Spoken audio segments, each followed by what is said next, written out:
Buenos días a todos y a todas. Es un placer estar acá y poder compartir con ustedes. Yo soy muy nuevita acá, es la primera vez que vengo. Mi compañero, Roque Medina, no, él ya tiene un poquito más de trayectoria que yo. Nosotros vamos a tomar el tema de Tucumán para explicarles un poquito cómo se ha ido configurando la subjetividad del pueblo tucumano. Tenemos un pueblo que ha tenido muchas luchas, sobre todo ha empezado con la industria azucarera. Yo les voy a hacer un poquito de historia de la industria azucarera porque quizás muchos de ustedes no conozcan el tema.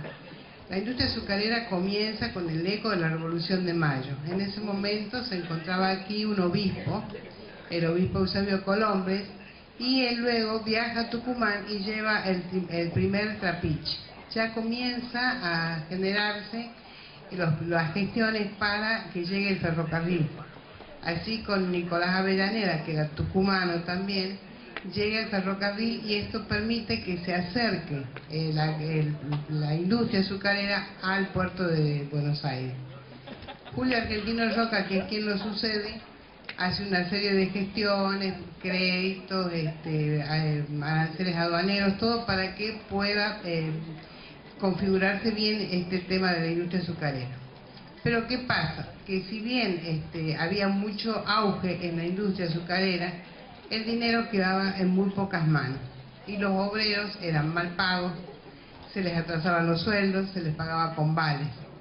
Entonces eran todos los ingenios de los mayores ingenios eran los que trabajaban, los pequeños productores no.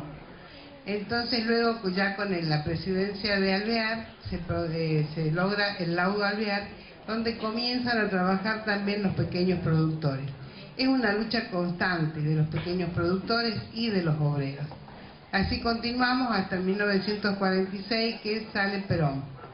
Perón logra la presidencia con el voto de los obreros, entonces le da auge a esa pequeña parte de la producción, no a los grandes, sino a los pequeños productores que no podían llegar. Luego empieza otra vez los problemas y los conflictos, llegamos al 55, Perón es derrocado y otra vez todo recae sobre los pequeños productores. En el año, después asume Ilías, sigue la provincia con el conflicto porque era el único cultivo que había en Tucumán. En el 1966 asume Onganía, derrocándolo a Ilías. ¿Y qué sucede? Que él pensaba que los ingenios era un lugar donde había grandes problemas sociales. Y supuestamente él decía que estaba en contra del comunismo, no supuestamente estaba en contra del comunismo, entonces que los ingenios eran el lugar donde se alborotaba todo.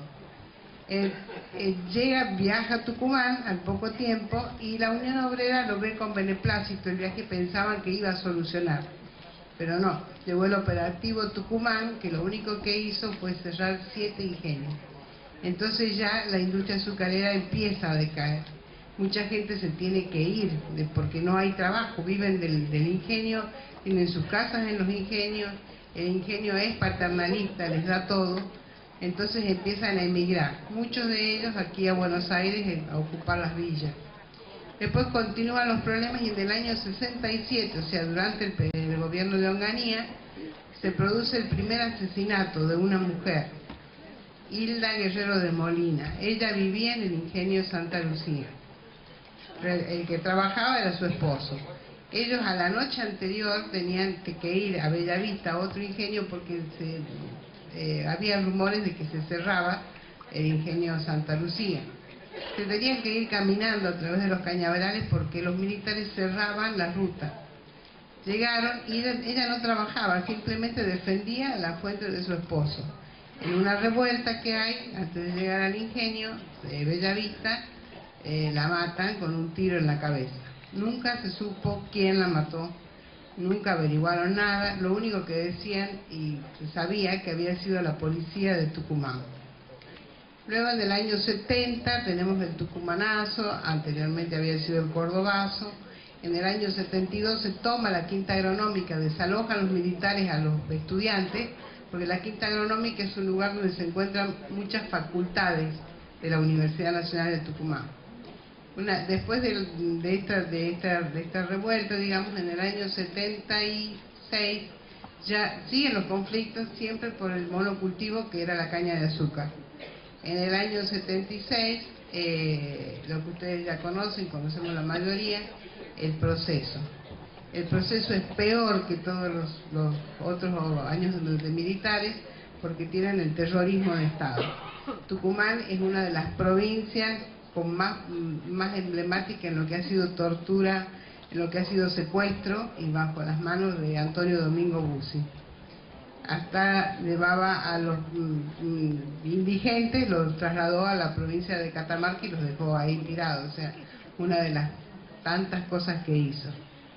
Luego, para ellos la palabra subversivo no era solamente la persona que estaba en una organización de izquierda, era cualquiera que pensaba diferente a ellos, artistas, ilustrados, estudiantes, trabajadores, obreros.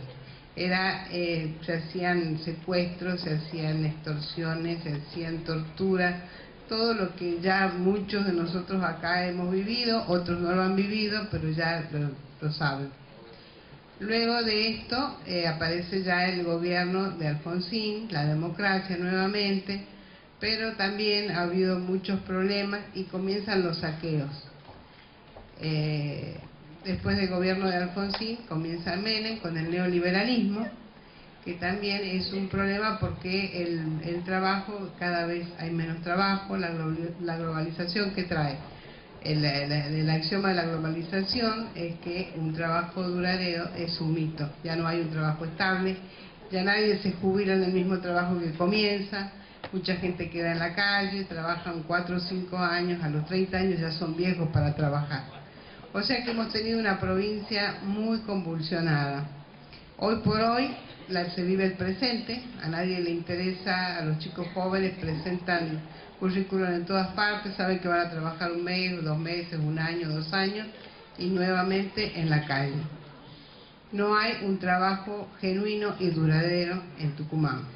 Creo que no ha habido nunca un trabajo genuino porque siempre han estado en una convulsión constante. Ahora tenemos una sociedad hedonista que vive el placer por el placer mismo. ¿Y qué pasa? Que tenemos un sujeto que está muy individualista, está centrado en él mismo, estamos invadidos por la corrupción, por la droga, el narcotráfico y por la inseguridad. Tenemos, aparte de todos estos problemas, en la actualidad, también ustedes deben estar sabiendo que tenemos un problema con la bancaria. Hay 2 bandos, el bando del gobernador y el otro bando, y la gente está amenazada, la gente que trabaja en la Caja Popular de Tucumán está amenazada. Han dejado mucha gente sin trabajo y se están haciendo paros en todo el país, creo que están haciendo paros 2 horas, 1 hora, depende del lugar. Más o menos esto es para darles una idea de cómo Tucumán desde su comienzo ha venido, es una tierra con muchos problemas, y una vez me dijo una señora que venía de acá de Buenos Aires, yo trabajaba en una fundación, y me dijo ella, no conozco ninguna provincia que sea tan politizada como Tucumán. Y yo creo que sí, es verdad. Todo el mundo sabe de política, todos saben lo que está pasando, pero lamentablemente tenemos muy poca gente que trabaje genuinamente. Y ahora le voy a dar lugar a mi compañero para que él siga el tema y ya a ver cómo tratamos o vemos cómo vamos a solucionar este problema.